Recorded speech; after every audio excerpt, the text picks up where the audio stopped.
그러나 내가 너희에게 진실을 말하는데 내가 떠나가는 것이 너희에게 유익하다. 내가 떠나가지 않으면 보혜사가 너희에게 오시지 않을 것이다. 그러나 내가 가면 보혜사를 너희에게 보내주겠다. 그가 오시면 죄와 의와 심판에 대하여 세상의 잘못을 깨우치실 것이다. 저 아래 남원에 가면 한국의 맨발의 성자라고 일컬어지는 이연필 선생을 기념하는 동광원이라고 하는 곳이 있습니다. 남원에 가면 주로 춘향을 기념하는 광안루나 이런 곳에 관광하는데요. 어느 해 이 동광원이라고 하는 곳을 소개받고 찾아간 적이 있습니다. 그곳에 기념관이 있고요. 그 기념관 앞들의 작은 돌비에 당신 덕분에 행복합니다 라고 하는 글귀가 새겨져 있습니다.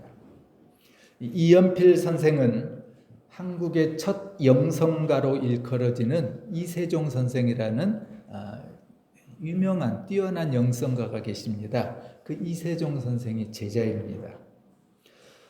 이세종 선생은 스스로를 빈 껍데기, 나는 빈 껍데기야 이렇게 생각을 하시면서 당신의 모든 삶을 바쳐서 욕심을 다 버리고 예수님처럼 살고자 깊은 영성으로 그리고 그 영성과 함께 삶으로 살아갔던 위대한 한국의 영성가입니다. 그래서 이웃을 내 몸처럼 사랑하고 자비로 믿음을 살았던 사람. 그런데 그 이세종 선생의 신앙과 믿음과 인품의 감화를 받고 그래 나도 저 사람처럼 살아야지 성령을 체험합니다. 그래서 믿음의 길, 세상을 섬기는 길이라고 하는 것은 둘이 아니라 내가 믿음의 삶을 살아가는 것과 세상에서 몸으로 살아가는 것은 하나다라는 그런 생각을 갖고 그 이세종 선생의 뜻을 따라서 삶을 헌신하고 살았던 사람이 이연필이라고 하는 분입니다. 그분은 이 동광원에서 일제 강점기 이후에 수탈과 탄압 그리고 그 속에서 피해를 받았던 많은 사람들 그리고 6.25 전쟁을 거치면서 생겨난 수많은 고아들, 장애인 그리고 환자들을 돌보기 위해서 그 공동체를 만듭니다. 당신 덕분에 행복합니다 라고 하는 이 말은 그렇게 평생을 가난한 자, 약한 자, 힘없는 자, 병든 사람 그들을 섬겼던 이 이연필 선생이 하나님의 성경의 말씀을 몸으로 실천했던 평생의 좌우명이라고 할 수 있습니다. 고아, 과부, 거린, 가난하고 병들어 오갈 데 없는 사람들을 내 몸처럼 돌보는 그것은 좁은 길을 걷는 길입니다. 스스로 고난의 길에 들어서는 길입니다. 그러나 이연필 선생은 좁은 길을 걷는 것이었지만 행복과 기쁨으로 당신 덕분에 행복합니다. 당신 덕분에 행복합니다. 오히려 그들을 섬기면서 기쁨과 행복의 삶을 살았던 그런 아름다운 분이십니다. 우리가 오늘 말씀 후에 찬송을 하겠습니다만 찬송가 191장 내가 매일 기쁘게 이 찬양의 가사가 이렇게 시작합니다. 내가 매일 기쁘게 순례의 길 행함은 주의 팔이 나를 안보하며 좁은 길을 걸으며 밤낮 기뻐하는 것 주의 영이 함께함이라. 좁은 길을 걸으며 밤낮 기뻐하는 것 여러분 그렇게 살 수 있으십니까? 우리는 다 좋은 길, 편안한 길, 안전한 길, 건강한 길을 찾고자 하는 것이 우리의 욕심인데요. 이 찬양의 가사는 우리에게 이렇게 도전해 옵니다. 좁은 길을 걸으며 밤낮 기뻐하는 것. 주님을 만나고 성령을 체험한 사람만이 고백할 수 있는 찬양입니다. 오늘은 교회력으로 부활절 이후 50일째가 되는 성령 강림 주일입니다. 그래서 오순절이라고 부르기도 합니다. 이 오순절은 50번째라고 하는 이런 뜻인데요. 구약에서는 6월절이라고 하는 절기 이후에 50일째 이 날이 찾아오는데 그게 언제냐면 맥추절이었어요. 이 신약에서는 이날에 성령이 강림했기에 오순절, 그래서 성령 강림절로 이렇게 부르고 우리는 교회력에 따라서 오늘 주일을 성령 강림 주일 예배로 드리고 있습니다.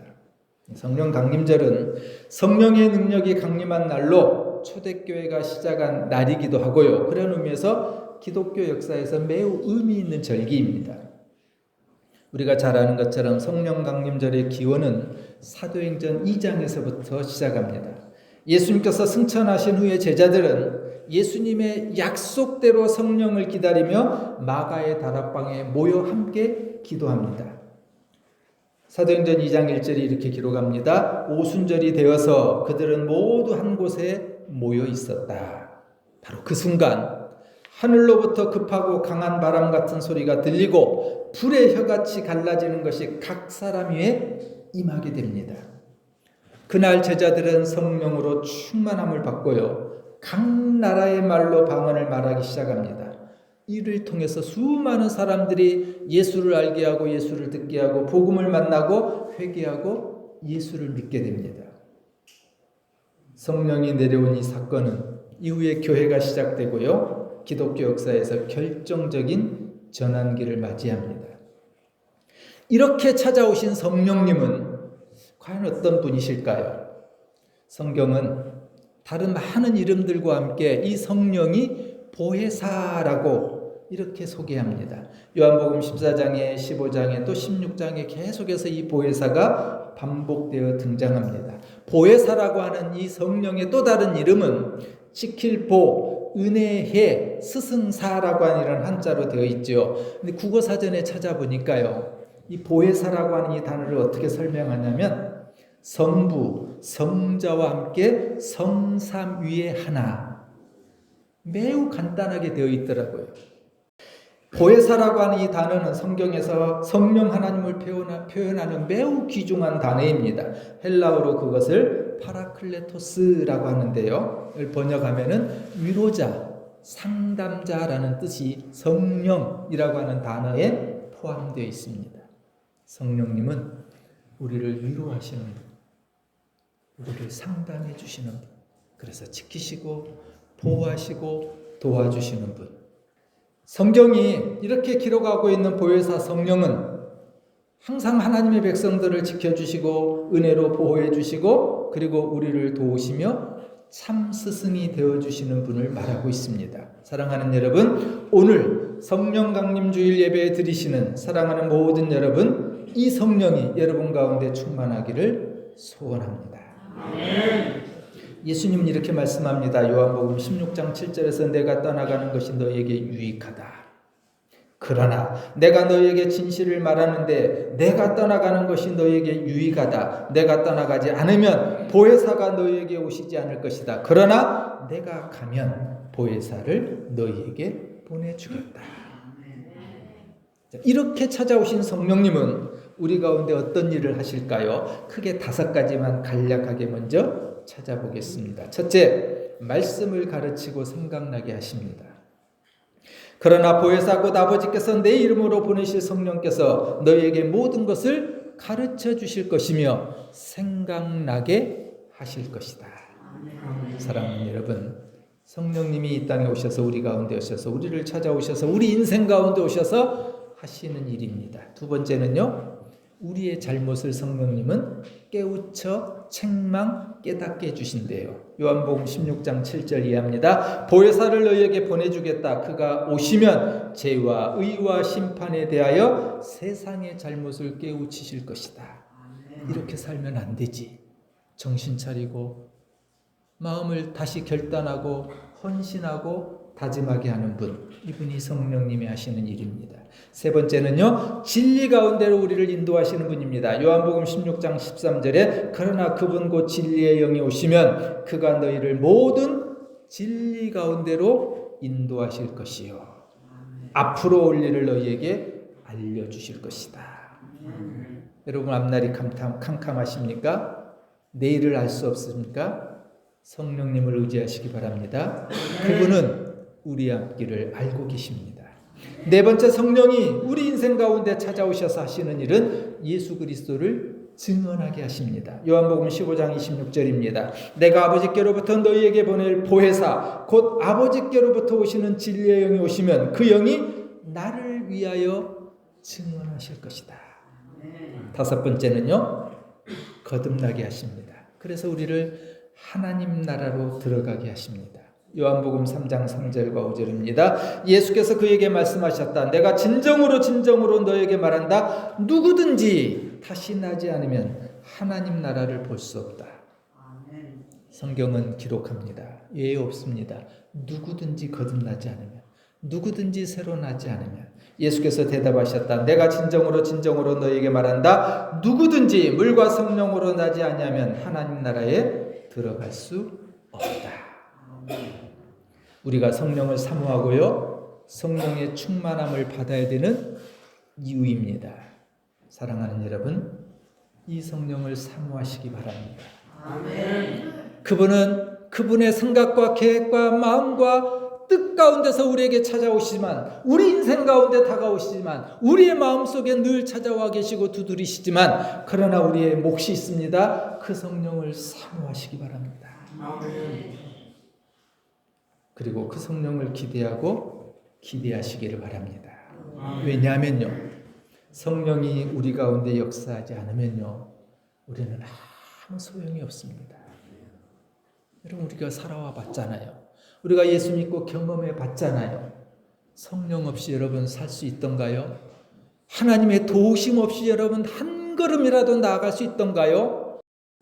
그래서 여러분, 우리는 성령을 사모해야 됩니다. 걸을 때도 사모하시고요, 말할 때도 사모하시고요, 내가 문제를 만나면 그 문제 앞에서도 성령을 사모하시고 기대하시기 바랍니다. 우리는 병들기도 합니다. 병들었을 때 성령님 내 손을 잡아주십시오. 성령님 나를 고쳐주십시오. 기도하시기 바랍니다. 우리가 그렇게 성령을 사모하고 성령을 기도할 때 성령은 반드시 우리에게 지켜주시고 우리를 보호해 주시고 우리를 인도해 주시기 때문입니다. 제 말이 아니라 하나님의 약속이 그렇습니다. 이것이 성령 강림절 예배를 드리는 우리에게 주시는 하나님의 은혜입니다. 여러분, 이렇게 찾아오신 성령은 누구에게 찾아오실까요? 신약성경 사도행전 안에는 어떤 사람들에게 성령이 찾아오셨는지를 우리에게 아주 자세하게 소개합니다. 세 가지인데요. 첫째, 아버지의 약속을 기다리는 사람들에게 찾아오십니다. 아버지의 약속을 기다리는 사람들. 주님이 여러분에게 약속하신 것, 주님이 여러분들에게 계획하고 계시는 일 기대하시잖아요. 사도행전 1장 4절과 5절이 이렇게 기록합니다. 예수께서 사도들과 함께 잡수실 때에 그들에게 이렇게 분부하셨습니다. 너희는 예루살렘을 떠나지 말고 내게서 들은 아버지의 약속을 기다려라. 요한은 물로 세례를 주었으나 너희는 여러 날이 되지 않아서 성령으로 세례를 받을 것이다. 그렇게 성령의 약속을 기다린 사람들에게 사도행전 2장에 성령은 찾아오셨던 겁니다. 그리고 그들을 지켜주시고 그들을 도와주시고 세상 끝날까지 그들과 함께 하시고 그들을 붙잡고 책임져 주셨습니다. 사랑하는 여러분, 그 성령을 오늘 이후로 언제나 사모하시기 바랍니다. 두 번째요, 어떤 사람에게 성령이 찾아오셨냐면요, 마음을 같이하여 기도하는 사람들에게 오셨습니다. 사도행전 1장 14절 이하입니다. 이들은 모두 여자들과 예수의 어머니 마리아와 예수의 동생들과 함께 한 마음으로 기도에 힘썼다. 한 마음으로. 약속하신 성령을 사모하고요, 마가의 다락방에 모였던 사람들에게 성령이 찾아오시는데요, 그들은 다 한 마음으로, 여기서 이 한 마음은 다른 뜻이 아니라요, 예배를 사모하고 예배의 자리에 있었던 사람들을 의미합니다. 우리가 오늘 이렇게 거룩한 주일에 한 자리에 모여서 예배를 사모하고 주일을 성수하고 모이는 이유는 사도행전 2장에 그 성령을 체험했던 초대교회 사람들처럼 오늘 우리에게도 그 성령이 필요하기에, 오늘 우리에게도 그 성령 없이는 한순간도 살 수 없다고 하는 사실을 우리가 알기에 우리는 예배를 사모하고 오늘 거룩한 주일에 나왔습니다. 우리는 또한 기대합니다. 사도행전 2장에 초대교회에 주셨던 그 성령의 놀라운 은총이 저와 여러분 가운데도 동일하게 임하기를 축원합니다. 그래서 우리는 모이기에 힘써야 됩니다. 오늘 초대교회 사람들이 모이기에 힘썼다는 겁니다. 바로 그 사람들 가운데 성령이 임했기 때문입니다. 세 번째, 어떤 사람들 가운데 성령이 찾아오시냐면요, 복음의 증인이 될 사람들에게 오십니다. 사도행전 1장 8절입니다. 성령이 너희에게 내리시면 너희는 능력을 받고 예루살렘과 온 유대와 사마리아에서 그리고 마침내 땅 끝에까지 이르러 내 증인이 될 것이다. 여러분, 우리에게 성령이 찾아오시는 궁극적인 목적이 있습니다. 우리를 살려주고 병을 낫게 하고 우리를 도와주시고 우리를 지켜주시는 모든 일도 성령이 오시는 일이지만, 그렇게 지켜주시고 도와주시고 치료하시고 회복하시고 가게 하시는 모든 일의 마지막은 우리의 입술을 통해서, 우리의 삶을 통해서 그리스도의 복음의 통로가 되기 위해서, 그리스도 복음의, 예수 그리스도의 증인의 삶을 살기 위해서 우리 가운데 성령이 찾아오신다는 겁니다. 그런 의미에서 우리는 복음의 증거자가 되어야 됩니다. 복음의 증인이 되어야 됩니다. 제자가 되어야 됩니다. 성령이 오시면 그러면 우리에게 어떤 변화가 일어날까요? 이렇게 찾아오시고 이런 사람들에게 성령이 오신다 그랬는데요. 그럼 그 성령을 우리가 맞이하면, 그 성령이 우리 가운데 임재하면, 그 성령과 함께 동행하고 살아가면 우리에게 어떤 변화가 일어날까요? 첫째, 좁은 길을 걸어도 밤낮 기뻐할 수 있습니다. 함께 따라해 볼까요? 좁은 길을 걸어도 밤낮 기뻐할 수 있습니다. 그럴 수 있으십니까? 좁은 길을 걸어도 밤낮 기뻐할 수 있으십니까? 못할 것 같아요. 그 좁은 길에, 아픈 곳에, 고난의 길에, 역경과 환난 가운데 어떻게 밤낮 기뻐해요? 안 돼요. 못해요. 나는 못하지만, 나는 안 되지만 내 안에 계신 성령님이 그렇게 살게 도와주신다는 겁니다. 초대교회가 박해를 받을 때요, 사울은 스데반을 죽이고 교회를 없애려고 날뛰었습니다. 제자 빌립이 그 사마리아로 가지요. 그래서 그 사마리아 성에 가서 귀신들을 고쳐줍니다. 각종의 중풍병자들을 고쳐줍니다. 지체장애인들에게 예수를 전하고 고침을 받는 놀라운 기적 같은 일들이 일어납니다. 바로 그때 사도행전 8장에 보면요, 그 성에 큰 기쁨이 넘쳤더라. 귀신 들린 많은 사람들에게 악한 귀신들이 큰 소리를 지르면서 나갔고 많은 중풍병 환자와 지체장애인이 고침을 받았기 때문이다. 그래서 그 성에는 큰 기쁨이 넘쳤다. 빌립이 그곳에 가서 복음을 전할 때는 모든 것이 안전하고 평안하고 보장되어 있던 길이 아닙니다. 얼마 전에 복음을 전하다가 돌에 맞아 스데반 집사가 죽었습니다. 자신도 그렇게 죽을 수 있는 그런 고난의 현장이었습니다. 많은 사람들이 눈총을 주고 비난하고 조롱했던 그 환경과 상황이었지만 빌립은 그 사마리아 성에 가서 복음을 전합니다. 그리고 많은 사람들에게 그리스도의 성령을 전해줍니다. 예수를 만나게 합니다. 그러자 그 속에 많은 사람들이 변하다고 일어나고 회복되고 병고침을 받는 놀라운 일이 일어납니다. 그것에 끝나지 않고 성경은 우리에게 이렇게 소개합니다. 그곳에 병고침만 있었던 것이 아니라, 회복만 있었던 것이 아니라 그 성에 큰 기쁨이 넘쳤더라. 여러분, 성령 충만한 사람의 궁극적인 회복과 기쁨은 우리 가운데 항상 기쁨이 가득한 일입니다. 여러분, 우리는 병들었다가도 다시 나을 수 있습니다. 세상의 의술의 힘을 빌려서 나을 수도 있고요, 성령의 체험을 통해서, 성령의 주권적인 역사를 통해서 나을 수도 있습니다. 그러나 여러분, 우리가 병에서 나음을 받아도 우리는 또다시 병들 수밖에 없는 연약한 유한한 존재입니다. 그러나 성령이 우리에게 약속하시는 것은 영원한 기쁨, 내가 병들어도 기뻐할 수 있는 기쁨, 내가 가난해도 기뻐할 수 있는 기쁨, 그것이 성령이 우리에게 주시는 축복입니다. 성령 충만한 사람에게 주시는 하나님의 약속입니다. 성령이 오시면 기쁨으로 살 수 있습니다. 여러분, 믿으시기 바랍니다. 좁은 길을 걸어도 밤낮 기뻐할 수 있습니다. 그런 복음성가 있죠. 주와 함께라면 가난해도 좋아. 주와 함께라면 병들어도 좋아. 주와 함께라면 가난해도 좋아. 주와 함께라면 가난해도 좋대요.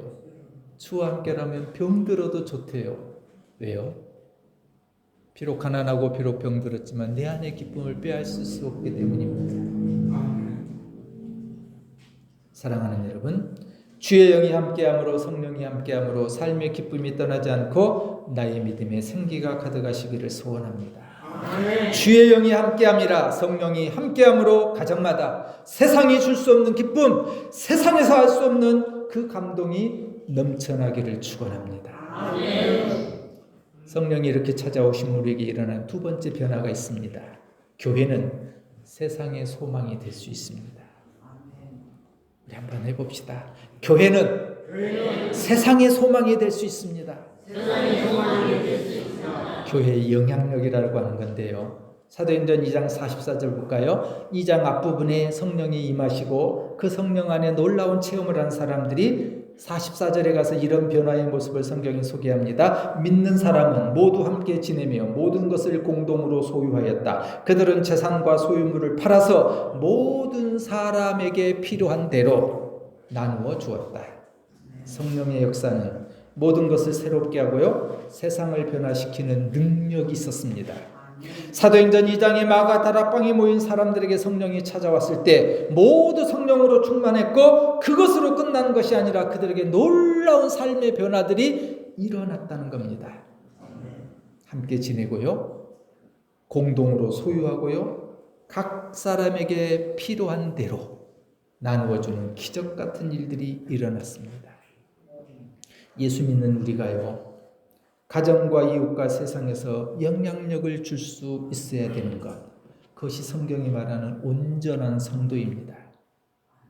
내가 교회 안에서만 그리스도인, 내가 교회 안에서만 예수 믿는 사람, 교회 안에서만 예배의 삶을 살아가는 것이 아니라 가정에서, 예수 믿지 않는 사람들 속에서, 세상에서 그리스도의 사람으로 선하게 살아가는 것, 그것이 온전한 성도, 그리스도인의 영향력입니다. 초대교회 제자들이 세상을 놀라게 하고요, 기쁨을 가득하게 하고 변화시킬 수 있었던 능력은 뭐였을까요? 성령으로 충만했기 때문입니다. 그 청년 바보 의사 안수연이라는 사람이 있습니다. 유행성 출혈열로 그는 33살의 젊은 나이로 생을 마감한 군의관이었습니다.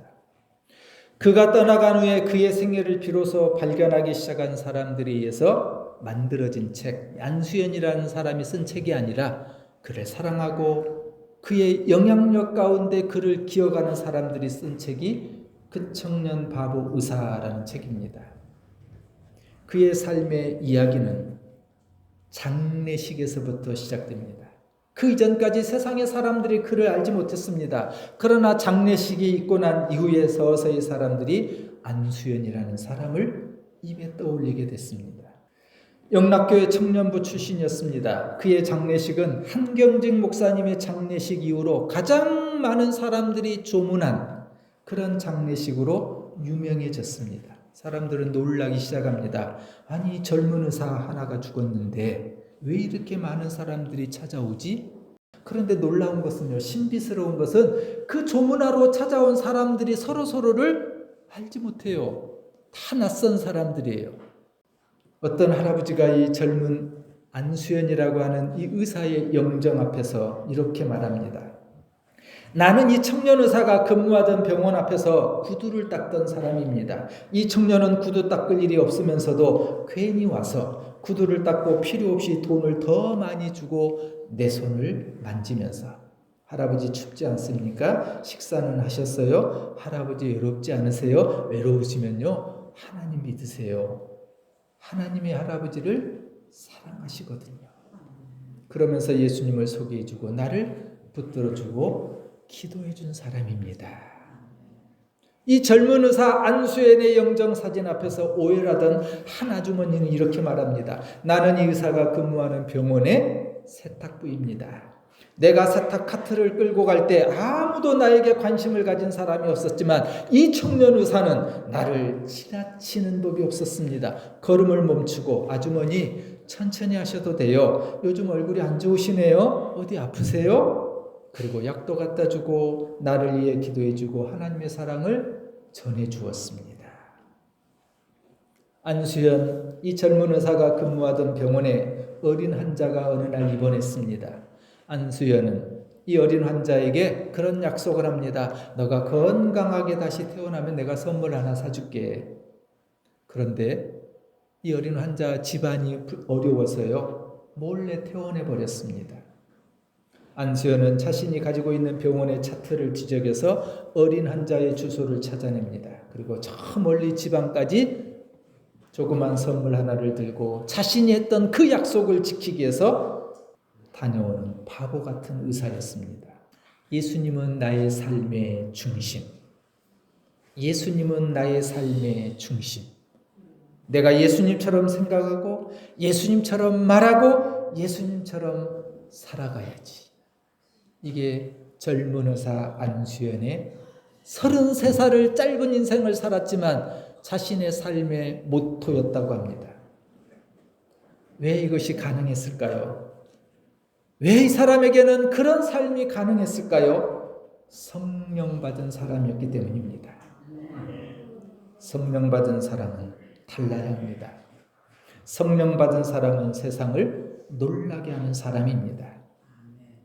성령이 우리에게 임하면, 성령이 나에게 임하면 세상은 나 때문에 놀랄 것입니다. 그리스도인이 세상으로부터 많은 비난을 받고 있습니다. 교회가 세상으로부터 조롱을 받고 있는 시대를 안타깝게 우리는 살고 있습니다.